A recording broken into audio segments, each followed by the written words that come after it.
那在上一个视频里边呢，我们给大家讲了 SkyReels， 就是新的混元的微调视频的模型。它的展现呢，让我们眼前一亮。它尤其是在人物的动作以及光影方面，以及电影画质的呈现方面做了一些微调。那我们可以看到它的这个整个的表现呢，也是非常棒的。那我们在上一个视频当中呢，也在 K 神的那个扩展里边呢，来给大家实现了对应的一些效果。这个技术发展很快。那今天呢，原生的 ComfyUI 已经开始支持这个新的模型了。那我们可以看一下相应的信息。同样是 K 神在原生的 ComfyUI 里边呢，提交了这样一个新的版本。那这里边呢，主要说明了就是在原生的 ComfyUI 当中呢，来实现混元的图生视频的功能，当然是用 SkyReels 来实现的。那下边呢，我们先来看一下效果。那为了验证整体的效果呢，其实我做了很多的测试啊，其中呢有一些低分辨率的测试，我们重点呢是来看一下它的整体的展现。那我们快速的浏览一下。那大家可以看一下，除了整个的分辨率不太够之外，所有的视频它的动作的流畅性、一致性以及人物的这种保真程度啊，都是非常棒的。你注意我这儿用的提示词都是转身然后微笑，因为呢我需要做批量的测试，所以说呢用的都是同一个提示词。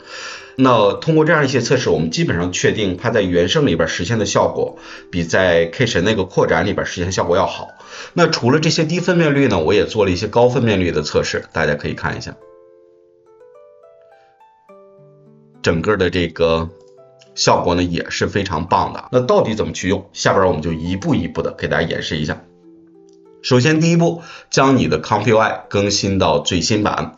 第二个，下载这个模型，从 K 神的这个模型的地址里边把这个 BF16 的这个模型给它下载下来。当然你去看它整个的模型列表呢，其实呢是有两组，一组是图生视频的，一组是文生视频的，这个也是之前呢提交过来的。那我们在昨天看这个列表的时候，其实只有 FP16 的图生视频的，对吧？但是很快它就把所有的这个模型给它补齐了。那为了保证效果呢，大家还是下载这个图生视频 BF16 的这个。当然你为了测试可以都下载下来，但是我们今天主要就是用这个。下载下来之后呢，那下载完之后呢，可以放到你的 ComfyUI 的 Models 里边，然后 Diffusion Model 里边啊，把需要的呢全部给它下载下来。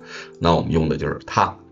好，下边呢我们来构建工作流。首先呢，我们创建一个新的空的工作流。它整个的这个流程其实和这个混元的 Native 的实现是比较像的啊。那我们就大体的来看一下。首先呢是加载模型，当然是 Load Diffusion Model。那这儿呢我们一定要选择的是这个 BF16 的爱图为啊，因为我们是图生视频，对吧？然后这个类型呢，你要么选择 FP8 啊，要么选择 FP8 Fast， 不要选 Default 啊，要不然你这个显存肯定是受不了的。那如果是 FP8， 它真正加载下来只有一半，对吧？然后呢是我们的编码器，同样是一个组合的编码器，我们需要用两个，一个呢是我们的 Clip-i， 另外呢是我们这个 Llama。这个呢要选择混元 Video， 然后是 VE 啊，不管你做什么，先要把这三个给它拿进来，因为所有的稳定扩散模型的核心的三个组件就是编码器，然后 VE 还有我们的主模型。那这儿呢我们同样是选混元的这个 VE， 然后当然你还需要有一张图片，那我们现在呢先把它加载进来 Load Image。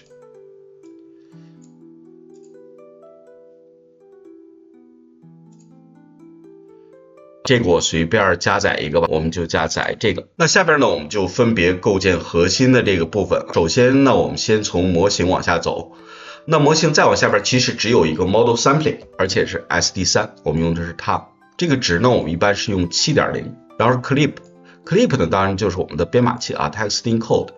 注意啊，在这儿呢我们需要有一个正向的和一个反向的，所以说呢再复制一个，然后这儿有一个反向的， VE 暂时先用不到。然后呢就是这个和后边这个怎么去组合起来。注意啊，这儿我们需要用到一个叫 Instruct Peaks to Peaks Conditioning 这样一个东西。注意啊，正向的连这儿，反向的连这儿， VE 连过来，这个是连这儿，但是这个图片我们必须处理一下它啊，因为这个分辨率是比较重要的嘛。那么它比较合适的分辨率当然是544×960。如果你在做测试的时候呢，你想得到一个比较好的效果，可以适当的小一些，比方说480乘848啊，这是可以的。那我们这儿呢可以通过一个 resize image， 那我们先用一个分辨率比较大的，我这是480，然后848，这儿我们不需要约束这个宽高比，然后 crop 我们选一下，我们从中间做一个裁剪，然后呢你会得到一个你想要的这样一个分辨率的图片，大家看一下。那这个 pixel 当然就是它。那下边呢，我们还需要有一个 latent。你注意 latent 并不是由这个来产生的，因为我们本身呢是拿这个当一个条件，而不是采样的浅空间。所以说呢，我们同样需要有这个混元 latent 这个节点。宽高呢，当然是和你真正做放之后的图片是一致的，对吧？哎，所以说这个别错了。哎呀，这个不太好连啊，我放大一点 ，width 连这儿 ，height 连这儿啊。这个我们就有 latent 了。下边是一个 sampler， 这个 sampler 的话，这儿我们直接用 custom sampler 就可以了。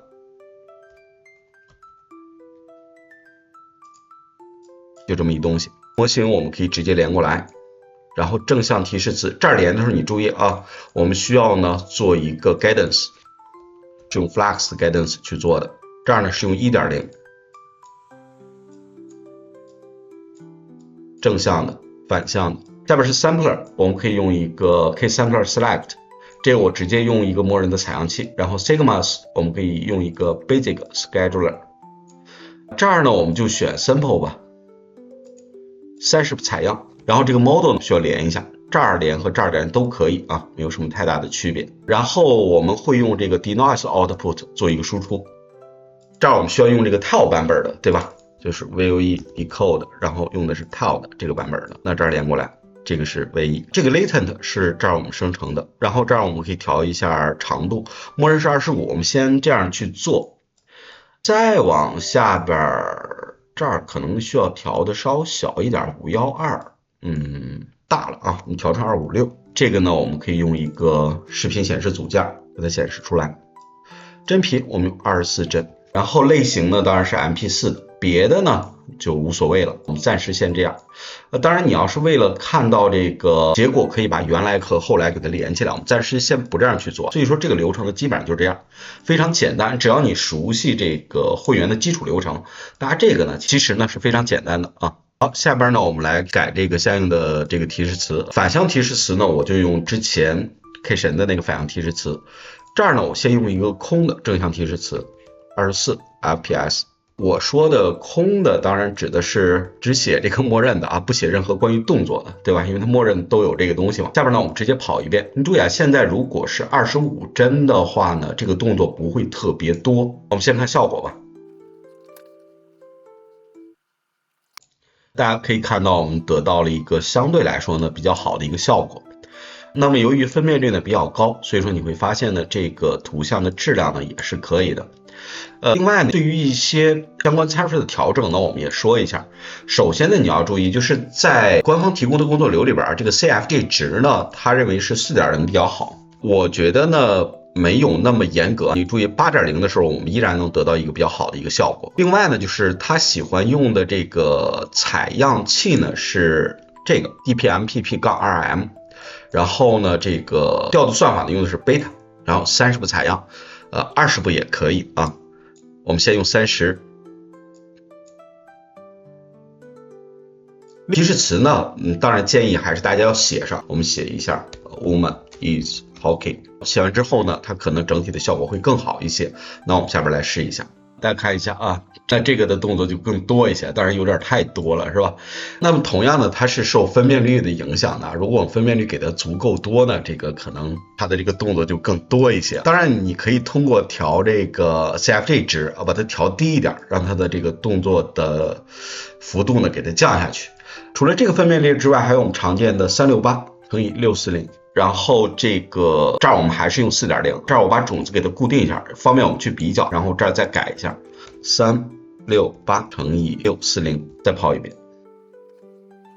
大家看一下，一旦分辨率降下去之后，我们会发现人物呢就没有刚才那么清楚了，对吧？所以说这个呢也没有办法。然后这个采样步数呢可以采用到20步啊，我觉得也没有太大的问题。我们尽量让它快一些。这儿我们提一下啊，在整个这个工作里边是不能用 Tcache， 如果用 Tcache 加速的话呢，会采样失败。那么如果你想得到比较好的效果的话呢，我们建议的就是480×848，一旦到了640×368的时候，你注意这个人物呢明显就有点走形了。那如果你想获得最佳的效果的话呢，当然呢我们是将这个分辨率调成544×960，然后其他的参数呢按照我默认就可以啊。那我们看一下生成的效果。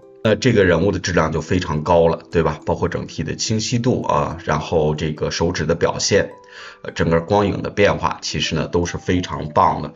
当然，如果是这样的一个设置的话呢，我们跑25帧，其实用的时间也是比较长的。但是我们还是说一下，有的时候我们需要在效果和时间上做一个平衡，那这个也是可以接受的。那另外544×544也是经常用到的一个分辨率啊，比方说我们换一个方形的照片，然后这儿呢我们用544，这儿呢也用544，然后呢我们跑一下，这个就会速度更快一些。再看一下这个效果呢就更好啊。那么你注意啊，我们用原生的这个工作流跑出来，这个手呢并不像这个上一个视频里边那么模糊啊，所以说这个质量会更好一些。那另外的话，大家真正在做的时候，这个 lens 可以调高，比方你调到49帧，那你得到的这个视频呢就会更长。那我这儿做功能演示呢，就用25帧，因为49帧的话呢，其实跑的时间呢就有点太长了，是吧？大家需要等很长时间。那么大家可以看到，在原生里边实现的采样的速度，其实呢并没有太大的提升，因为呢我们在 Kitchen 那个扩展里边是用了20个双块。而这个呢其实是全模型跑的，所以说呢精度更高，但是速度呢并没有明显比那个要快。那支持的分辨率呢也比较多，那么整个构建起来呢也比较简单。所以说呢这种原生结构的工作流呢更能够体现 SkyReels 这个模型的特点啊。大家呢可以回头自己试一下。好，今天呢我们就说这么多，关注我，做一个懂爱的人。